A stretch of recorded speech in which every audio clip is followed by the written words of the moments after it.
plutôt que l'amour, que l'argent, que la gloire, donnez-moi la vérité. Aujourd'hui, comme vous l'avez vu dans le titre, on va parler de la vérité. Alors qu'est-ce que c'est la vérité? C'est très compliqué à définir. En tout cas, il n'y a pas de vérité universelle, elle est difficilement appréhendable. N'importe quoi peut être vrai dans un certain système. Par exemple en mathématiques, je passe les détails parce que j'ai un peu oublié le pourquoi du comment, mais sous certaines conditions, il est possible de faire en sorte que 1 plus 1 fasse 1 ou 3.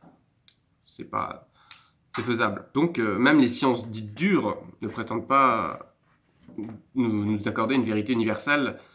À la question d'ailleurs de la grande question du pourquoi, du comment de la vie, la réponse était 42. Ce qui finalement ne nous indique pas beaucoup quelle est la grande question. Quelle est la chose à savoir? La première chose à savoir, c'est de prendre conscience de ce que c'est qu'une infime partie de la vérité. Moi, ça a été en 2 temps. La première fois, quand j'étais au lycée, j'y vais beaucoup la nuit, je faisais beaucoup de choses le soir. Et un jour, je suis tombé sur un poème que je vais vous lire et qui m'a beaucoup marqué. Tout le monde parle des couchers de soleil. Tous les voyageurs sont d'accord pour parler des couchers de soleil dans les parages. Il y a plein de bouquins où l'on ne décrit que les couchers de soleil. Les couchers de soleil des tropiques, oui c'est vrai, c'est splendide. Mais je préfère beaucoup les levées de soleil. L'aube, je n'en rate pas une. Je suis toujours sur le pont, à poil. Et je suis toujours le seul à les admirer. Mais je ne vais pas décrire les aubes, je vais les garder pour moi, tout seul. Alors j'aurais un peu du mal à vous dire pourquoi ce poème m'a marqué plus qu'un autre. En tout cas, il l'a fait. Et je pense que c'est une initiation à l'appréhension de la vérité, qui est que des fois on ne peut pas la décrire. On va la garder pour nous seuls. Et moi, c'est la première étape dans cette recherche de la vérité. Même si c'est un peu une quête sans fin, ne nous voilons pas la face. Mon parcours professionnel et universitaire a été corrélé avec cette volonté de vérité, avec cette quête de vérité.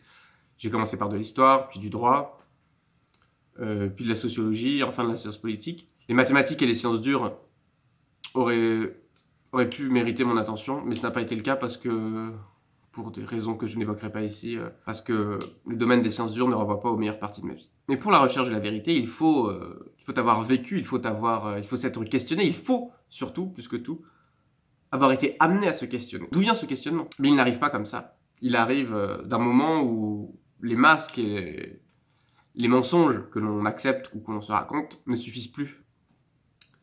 Moi, pour ma part, j'étais allé au bout d'une certaine logique et je n'avais plus d'échappatoire. J'ai dû changer mon mode de vie, tout changer, pour affronter justement ces mensonges et me rapprocher un peu plus de la vérité. Et il y a un autre poème, aujourd'hui c'est un peu poésie, qui m'a aussi beaucoup marqué. Celui-là je le connais, je vais vous le dire. J'ai perdu ma force et ma vie, et mes amis et ma gaieté. J'ai perdu jusqu'à la fierté qui faisait croire à mon génie. Quand j'ai connu la vérité, j'ai d'abord cru que c'était une amie. Quand je l'ai comprise et sentie, j'en étais déjà dégoûté. Et pourtant elle est éternelle, et ceux qui se sont passés d'elle, ici-bas ont tout ignoré. Dieu parle, il faut qu'on lui réponde. Le seul bien qu'il me reste au monde est d'avoir quelquefois pleuré. Et là, on voit, je trouve qu'on transparaît très bien la notion de la violence qu'il y a derrière la vérité. On croit d'abord que c'est une amie, évidemment, la vérité c'est une vertu, tout le monde prône la vérité, personne ne va dire que le mensonge est bon. Et pourtant, elle est si rude, elle est si brutale, si vraie, qu'il est difficile de la mettre sous silence une fois qu'on l'a trouvée.